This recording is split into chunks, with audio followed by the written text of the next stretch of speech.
The IONIQ 5 is a success story for Hyundai. It's built to be comfortable, it's a lovely car to ride. And here we are with the new IONIQ 6, and this is built on the same underpinning as the IONIQ 5, even though they look much different. It's actually quite longer as well, by around 200 millimeters or so. And as you can see, this is actually built to be super aerodynamic. So we expect long range and this to be more efficient as well. Don't be fooled by the slopes back either, because there's actually a lot of space inside still. And this might give you a different, slightly different driving experience compared to the IONIQ 5. Like I said, the IONIQ 5 is more of a comfortable ride. You know, it's comfortable, nice and smooth. It doesn't mean this one be, but it just means this one has a bit more characteristics that makes it feel like a sports car, even though it's not. Let's talk about the design. So usually when I talk about the design of the car, I usually start from the front, but I actually think on the IONIQ 6, the side view is quite interesting in the way that it's designed. It's unusual in the way that it looks. We get 20-inch alloys on here, which is aerodynamically designed, again for longer range. This has a normal mirror, but you can also spec this to have digital mirrors, which would obviously help with the drag coefficient, but it doesn't mean that this is still not that good. We've got this little pixels all around the car. This is something that's quite pertaining to IONIQ, the series. So we'll see a lot of this around the car, which I'll point them out as we go along. But you see some of that on here for the blind spot indicator lights there. And then we go further down, we've got streamlined handlebar. So with this door handle, you have to like kind of push it and then it pops out. It's got those little pixels on there as well. And then we go further down. You can start to see why I said this is quite interesting, because it kind of slopes down towards the back here and it looks quite interesting. I'm not even sure how to fully put this into words and describe it. And then look at that longer overhang and the way it just slopes here. It's fascinating. I think the design is very interesting, to say the least. And then we have charging ports here to charge this up very quickly. This is built on that 800 volt underpinnings, which means this will support fast charge. It's got a 10 kilowatts charger on board. And then moving along to the back of the car, we have a lot going on here. We have this spoiler here, which has those little pixels there, which means when you brake, that will light up as well, giving it a really cool pattern. And then we have loads of those little pixels here as well, which goes on this LED tail lights going across the back. So when this gets lit up at night time, it's very bold indeed. And we get this little boot spoiler on it as well. So again, just driving that air flow throughout the car to make it as aerodynamically possible as it can be. Then we get this black cladding as well, just to spice things up a little bit. Depending on which color you go for, this is the ultimate red. So this one comes in the color combination that allows for the black cladding all around it. But you can spec it so it fully color matches, or different colors as well if you wish to do so. For the boot space, we've got the little button here as well with the little tiny pixels on there. So all these little tiny nuggets I quite like. And then when you open it up, you have 401 liters of boot space. The entrance into the boot is not the widest, so that could be a struggle. You can fold the seat to the back, so you get a 60-40 split on the seats on the back, so you get more space. And then I think underneath here we get a little bit of space there for your charging cable, which is good, safe space. It feels quite big in there, to be fair. It sits between, I think, about Polestar region in terms of boot space. But yeah, that's what you get, 401 liters. There's a little pull button here for the seats to fold them down, so you don't have to struggle with that at all. But yeah, there we have it for the boot space. Okay, so finally on the front, we have more pixels on the daylight running lights and the indicator light side, so the headlights, so we get those little pixel designs there. And then we'll move on to that side here. We see some more of it there, some more of it all around the car. So it's very unique to the IONIQ, especially the IONIQ 6. The interesting part for me in the front is the way this just slopes down. It's it just drastically just drops. The whole car itself almost feels like a big bow upside down, and I see what they're doing. I think it's quite interesting because it just helps with airflow and aerodynamicness of the car, if that's a word. And yeah, it looks quite low on the front as well. We've got the air curtains on the side, on either sides of the car. We've got them both there, and the ground clearance on the front is very small. But I think that's about it for the design. I think it's very interesting. It's unusual, but bold and unique in its own right, and I think it's actually quite nice. At first glance, you kind of have to spend a bit of time just staring at it, just understanding the philosophy and the way that this has been put together to make it look the way this is, and it's got a reason for it, so that's really good. And up front as well, we have a frunk, so you can store more stuff here. It's got a little net on it as well, so you can secure things into place. Well, that's a decent space actually to store things. You can put a little handbag in there or something like that, but yeah, that's a decent space. So the IONIQ 6 is available in 2 trim levels. You have the Ultimate and the Premium. This is the Premium version. And the way you can tell them apart is when you get inside and you notice the difference in the seat covering. The Ultimate will give you full leather seats in here, but the Premium version, you get this cloth sort of leather seats that we've got in here. It's actually raining really bad out here. Typical UK weather, but it is what it is. In terms of space though, we get loads of space in here. As you can see, plenty of knee room there. Not so much space for my feet to be tucked in underneath there. As this is electric with no transmission tunnel, we get plenty of space in between, so you can sit someone in the middle comfortably well with no issues at all. The sitting is a bit strange though in terms of the way that my knees are raised. So if I'm going to be sitting like this for a long period of time, it must start to get annoying for me. And I'm 5'11". Plenty of headroom. It's not too bad at all, even with that sloped roof line towards the back. But if you're, I don't know, 6 foot or so, you might start to struggle with your headroom here at the back. But other than that, I think it's spacious and it's quite decent. You have 2 USB-C ports there to charge your devices. There's a little gap here which you could probably rest your phone whilst you're charging it. We have our armrest here as well with 2 cup holders. And can we get through here? Nope. So yeah, 2 cup holders and just a modest look here at the back. There's not much to say about it at all, besides the fact that, yeah, it's spacious. The passengers at the back also get heated seats on the outer sides as well. So there's a button on my right side here, which allows me to change the levels. And we have ambient lighting. So if you look closely here, we have a light strip underneath there that illuminates on this little lined material here. And there's another one just underneath here as well, just above the speakers. Over on the back, you can even plug in a full 3-pin plug on the back there. So if you want to charge your laptop or you want to play a game, you can plug in whatever you want to plug into the back there, which is neat. Over on the front, we have 2 monitors here. So we have 12.3-inch displays for the instrument cluster and the infotainment system. This supports Apple CarPlay and Android Auto. We have a USB port on the front and a wireless charging mat, so you can charge your device there. There's a little indicator light in form of that pixels that we've seen all around the car already. So there's some more inside of the car as well. And there's plenty of space here, to be honest. You got this big gap underneath here, which you can store as much as you want to store there. You look through here, there's another big pocket here that you can put stuff in there. You know, you got button here for your control for the windows, and it's just spacious in here. If you have the digital mirrors, for example, then you'd get the screen here, the monitors on the sides here to reflect what you can see on the outside on the cameras. But that's pretty much it. It's not too many buttons here. This is very responsive as well. If you were to go buy IONIQ 5, if you sat in one of those before, you know that it's very responsive and it works really well. But as far as this is concerned, it's very comfortable for someone my height as well. It's, you know, visibility is good on all the pillars. There's no issues there at all, and plenty of space just to store things and get on with your driving experience.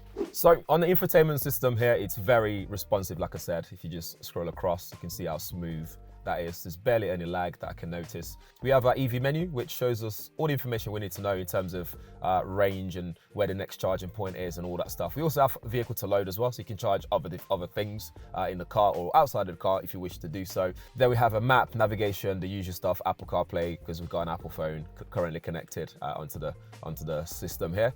We have our warmer thing here, which is for the seats, so you can do climate control for the seats for the passenger and also for the driver as well, so you can change all the settings in terms of the climate in the car. If we go to quiet mode, things just goes really nice and moody and quiet in here, so you can see there, you know, you see what you get. Radio media is played only in the front seats. Volume level will be limited as well, so things just goes really nice and calmer in the car when you put it into quiet mode.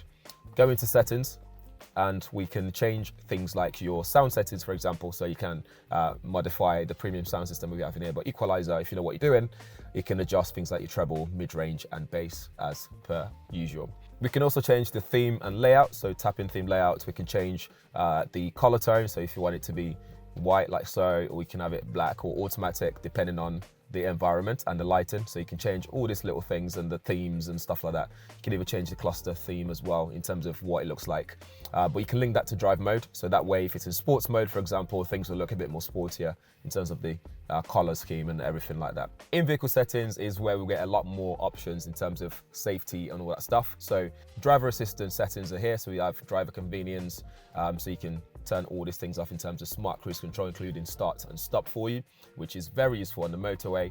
We can do driving safety, Under driving safety, we have things like your forward safety, traffic collision warning, lane safety, lane keep, and all that stuff, and blind spot safety as well. You also have driver awareness attention and haptic warning for the steering. So if you're going over your line, it will vibrate to make you aware and wake you up. And elsewhere, you can still change other things as well, like your drive mode settings. You can change the way the brake behaves. You got cluster settings for your instrument cluster.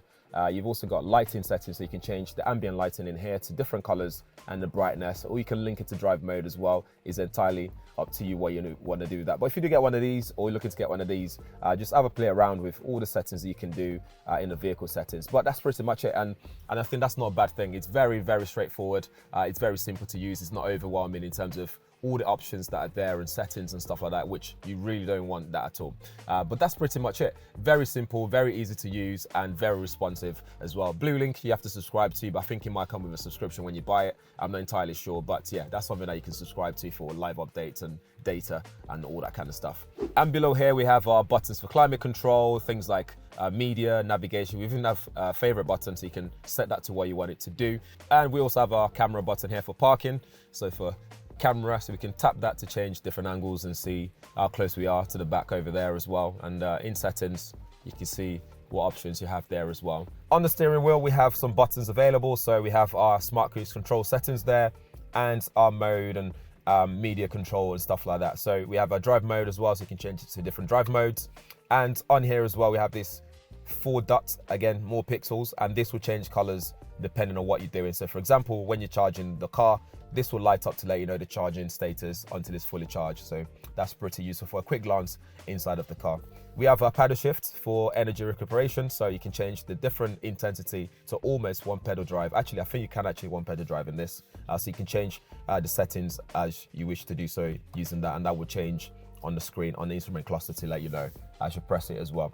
Gear shift is here, so it's nicely located on its own there, which is nice that it's separated away from everything. And you have this nice leather wrapped steering wheel, which feels really comfortable and nice and grippy as well for driving. So on the instrument cluster, this 12.3-inch display, it's nice and sharp as well, very easy to see everything. We get more pixels on here as well in terms of the design, so it's everywhere like I was talking about.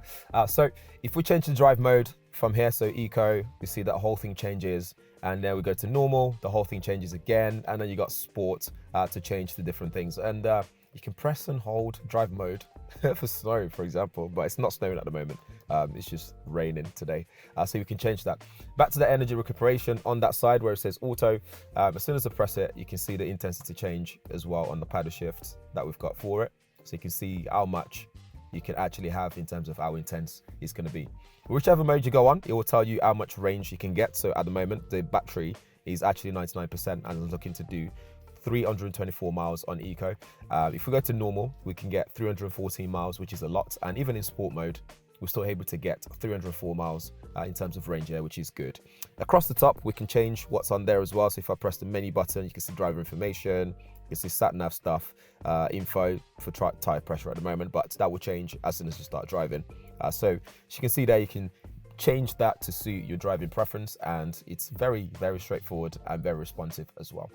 Okay, we are on the road in the IONIQ 6, and this one is the rear-wheel drive version. There's also an all-wheel drive version, which gives you a bit more power. I think that one gives you around 341 brake horsepower versus the 225 brake horsepower that we get in this one. But this will give you the longer range.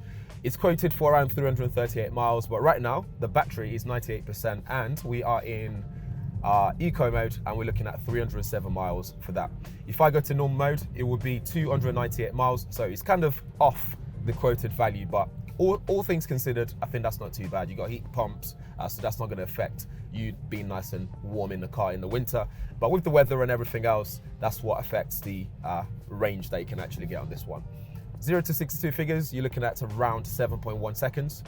In the faster version, you're looking at around 5 seconds, 0 to 62 figures. So if you're willing to trade range for speed, then you go for the all-wheel drive version. Otherwise, you stick with this one and you still get a really good experience. Going through the drive modes, so we have eco, normal and sport. So at the moment in eco, the steering feels nice and soft, but still very much precise. It goes where you point it to. We go to normal, you can just feel a little kick to it. So it becomes a bit more responsive compared to the nice and modest eco mode. And then when we go into sports mode, it gives you a bit more kick again to make you feel like it's more responsive. The steering still feels more or less the same. It doesn't feel any much stiffer than it was originally. But when you put your foot down, it's a bit more responsive, but you feel that weight and that 7.1 seconds figures in terms of when you put your foot down. So it's not fast like you would get in the Tesla Model 3, for example. We do have energy recuperation here. So if I just stick it to the most intense one that we can get, yep, it can almost do 1 pedal drive. Again, not so drastic like the Tesla Model 3, for example, but it's enough. Cornering in the IONIQ 6 feels really good as well in terms of the limited amount of body roll. So, you know, you just go around this bend and it's just nice and precise. I'm not feeling any body roll at all. For such a heavy car and, you know, long car as well, I think it's done really well. The dampers are really good as well. I mean, it's hard to say on this type of roads because it's smoother here compared to if I was to be driving this in London, where there's more speed bumps and potholes everywhere. But here, the roads are much better and I can't really say much about that. Road noise is there. It's not a lot, but you do get a bit of road noise. I'm gonna put that down to that 20-inch alloys that we have here. And that could also be affecting the range in the car as well that we've got. But you do get that road noise in here. It's audible here. The windows are doing some job of keeping the noise at bay, but not too much. I think it could be quieter, but visibility is great. I can see all around the car comfortably well, no issues there at all. The window wiper, the auto mode are really good as well. It picks up different speeds as it's meant to. But I think it's done a great job. Driving feels very comfortable. It's very precise on the road, like I was saying. No body roll, which I expected initially before driving this, but actually it's at bay. But that's it. Let me know what you guys think in the comments below. If you want to find out more about the car, drop any questions there as well. I'll do my best to answer your questions. But in the meantime, make sure you subscribe and we shall see you in the next video. Thanks for watching.